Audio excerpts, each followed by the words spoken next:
अस्सलामु अलैकुम एसआर जी फैमिली, कैसे हैं? उम्मीद करता हूं आप खैरियत से होंगे। मैं हूं मोहम्मद उमर गुजर और आप देख रहे हैं क्लियर डिफेंस लाइन। मैं आपके लिए लाता हूं हर लीडर की अप एंड डाउन स्टोरी, हर तरह की तमाम तर की मालूमात इस चैनल पर। इसको फॉलो करिए, इंशाअल्लाह तकरीबन तमाम मसाइल आपके सामने रखे जाएंगे।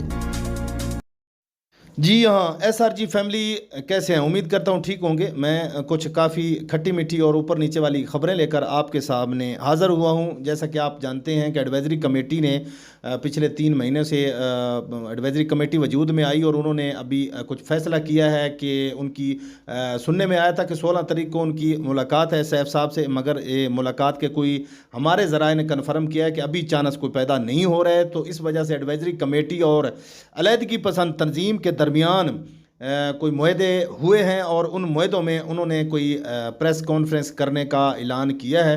तो इस चीज़ पर मैं एडवाइज़री कमेटी को दाद देता हूं और मैं एडवाइज़री कमेटी के साथ हूं इस चीज़ पर कि अगर वो सैफ रहमान के ख़िलाफ़ और उनके गिरद घेरा तंग करते हैं तो ये बहुत खुशी की बात है और नहायत ही अच्छी चीज़ ये करने जा रहे हैं और प्रेस कॉन्फ्रेंस भी करने जा रहे हैं और कुछ अदालत के सामने एहतजाज वगैरह और लगता है कि कुछ ना कुछ रिज़ल्ट हासिल कर पाएंगे। तो ये सारी बहुत अच्छी चीज़ें हैं। और दूसरे ज़राए से ये भी पता चला है कि सैफ रहमान को बेड रेस्ट दिया गया है और उनकी तबीयत ख़राब है, तो उनकी तबीयत मज़ीद बिगड़ रही है, बुखार वगैरह और इस तरह का नज़ला वगैरह होता है। बहरहाल हमारे पैसे हैं, हमने छोड़ने नहीं है। सैफ रहमान बीमार हो या जो भी हो, सैफ रहमान को जो कुछ भी हो, हमारा मकसद हमारे पैसे हैं और वह हमने हासिल करने हैं हर सूरत। और एडवाइज़री कमेटी अगर उनके गिरद घेरा मज़ीद तंग करती है और अदालत के ज़रिए कोई हमें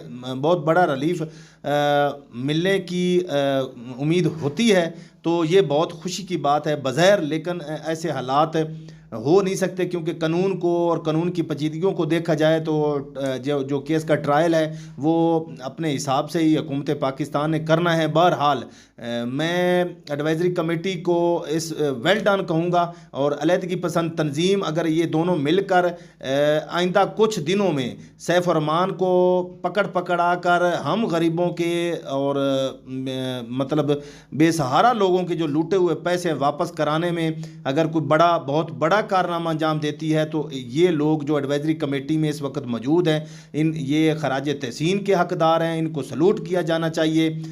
मगर ऐसा कुछ नज़र होता हुआ दिखाई दे तो इंशाल्लाह आई होप कि हम 16 तारीख को शाम को आपको एडवाइज़री कमेटी ने जो जितने बंदे इकट्ठे किए होंगे वहाँ पे प्रेस क्लब में जो कुछ किया होगा या जिस हद तक उनकी आवाज़ सुनी जाएगी आला इदारों में या मतलब ऐवानों में और कितनी एफर्ट उन्होंने की होगी और कितना मतलब उन्होंने काम किया होगा, ये सारी खबर हम इंशाल्लाह आपको 16 तारीख को भी देंगे।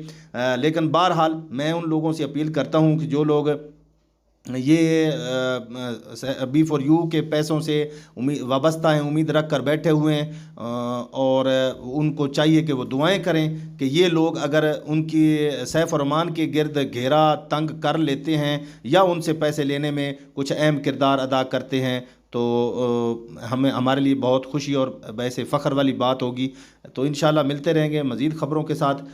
अल्लाह ताला आपका और हमारा हामी नासर हो। इंशाल्लाह 16 तारीख को तमाम तर कार्रवाई और तमाम तर एक्टिविटी जो इन लोगों ने की होगी, जितने बंदे इकट्ठे किए होंगे या जिस तरह तरीके से भी इन्होंने मसला हल करवाया होगा या बात इनकी कहाँ तक पहुँची होगी, वो सारी मालूमात इंशाल्लाह हम आपको देंगे। अल्लाह ताला आपका और हमारा हामी नासर हो। अल्लाह हाफ़िज़। पाकिस्तान जिंदाबाद।